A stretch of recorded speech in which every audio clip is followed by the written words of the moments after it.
El desarrollo estabilizador o el milagro mexicano fue el modelo económico que se utilizó de 1958 hasta 1970. Este modelo económico buscaba la estabilidad económica y continua del país. El cambio sostenido provocó un cambio hacia una nación más moderna e industrializada. Abarcó los sexenios de Adolfo Ruiz Cortines, Adolfo López Mateos y Gustavo Díaz Ordaz. La Segunda Guerra Mundial trajo beneficios con ella misma. Debido a la situación que estaba pasando México y el mundo, México tuvo que confiar en la industria y en los productos nacionales, lo que lo llevó a una economía estable que se llegó a caracterizar por bajas tasas de inflación. Desarrollo compartido. Luis Echeverría fue el presidente que decidió llevar a cabo una nueva política económica en el país durante los años de 1970 a 1976, la cual buscaba lograr lo mismo que la pasada política económica, que era volver a lograr la estabilidad económica del país. La riqueza se buscaba distribuir con todos los miembros de la sociedad equitativamente. El gasto público fue lo que generó el crecimiento en esta etapa. Planeaba reducir la deuda externa, acabar con la desigualdad social, impulsar el ahorro nacional y mejorar la educación mediante reformas educativas. El aumento de la deuda externa y el desequilibrio de los pagos hizo que los empresarios retiraran capitales de México. Primero que nada, es importante empezar por el significado de importación. La importación es el transporte de bienes y servicios al extranjero, los cuales se utilizan para distribuirlos dentro del país. Se puede decir que es aquella demanda de productos por los consumidores que brinda al país oportunidades de negocios. También es importante destacar que los momentos económicos del siglo XX en México se observan 5 periodos económicos, y en estos surgen diferentes conflictos que nos ayudan a distinguir con diferencias entre ellos mismos. Uno de estos momentos fue la situación de importaciones. A ese momento se caracterizó por el querer producir en México. Principalmente los bienes de consumo en aquel entonces se importaban. Al no tener resultados, esta política se dio énfasis en aplicar los bienes de capital y desafortunadamente este tampoco funcionó, ya que los precios sobre la balanza de pagos no lograron disminuir. El neoliberalismo retoma la doctrina del liberalismo clásico. Es la intervención del Estado como la toma de una mayor justicia social, es decir, de un Estado benefactor, y llega a tomar fuerzas gracias al desastre de la economía capitalista del siglo XX, particularmente en la década de 1970. En el neoliberalismo se considera que la economía es el principal motor que ayuda a producir el desarrollo de una nación.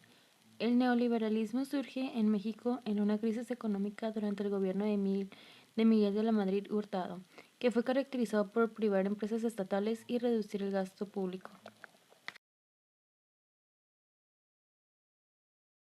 Crisis de los 90. Las familias del campo empezaron a emigrar a las ciudades, pensando que allí encontrarían oportunidades de crecimiento, pero en realidad se generaron los llamados cinturones de miseria. Estos efectos sociales se agudizaron por las grandes diferencias sociales. En la década de los 50 se afirmaba que la mitad de la riqueza de la nación estaba en manos del 10% de la población.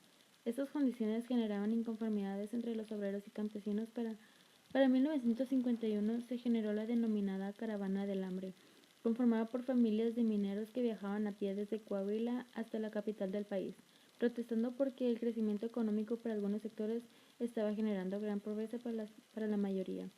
La situación se hizo más compleja cuando el crecimiento de la economía mexicana empezó a verse reducida, ya que el campo era incapaz de soportar el crecimiento de la industria, lo que originó una baja de producción de alimentos y divisas, y con ello un déficit de la balanza comercial. Esto significaba que cada vez era la mayor diferencia entre lo que México exportaba e importaba, es decir, se redujeron las exportaciones y se incrementaron las importaciones. Aunado a esto, la capacidad de ahorro de los mexicanos se venía abajo, contrayendo aún más la economía. En estas condiciones, nuestro país se vio orillado a recurrir a préstamos extranjeros, cambiando drásticamente la suerte de la economía mexicana. Masacre de Tlatelolco. Es Tlatelolco el lugar que se vuelve testigo de uno de los episodios más tristes de la historia de nuestro país. Sí es cierto que el país durante el modelo económico experimentó diversas manifestaciones sociales de descontento: el movimiento de las instituciones médicas, la guerrilla de Chihuahua, movimientos de maestros normalistas, los movimientos de la montaña de Guerrero. Todos estos tuvieron en común que abanderaban la explotación del sistema en medio de información sobre la Revolución cubana.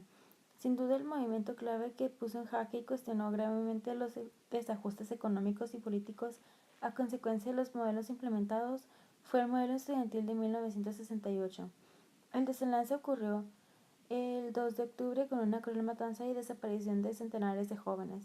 El movimiento estudiantil señalaba la gran distancia que existía entre la visión de un Estado que se empeñaba en modernizar a una nación bajo sus paradigmas de crecimiento económico y una población que subrayaba la incapacidad de este Estado y que a su vez lo desafiaba con un conflicto abierto. La incapacidad de negociación del gobierno mexicano y la sospecha de conspiración comunista que amenazaba la estabilidad de los próximos Juegos Olímpicos a realizarse en nuestro país llevó a que el ejército tomara las instalaciones de la Universidad Nacional Autónoma de México y el Instituto Politécnico Nacional. De esta manera, el 2 de octubre de 1968, los estudiantes reunidos en un mitin en la plaza de Tlatelolco fueron atacados por el ejército mexicano. El hecho es significativo en la historia de México porque evidencia la insuficiencia del Estado mexicano por encabezar la sociedad moderna, urbana y plural.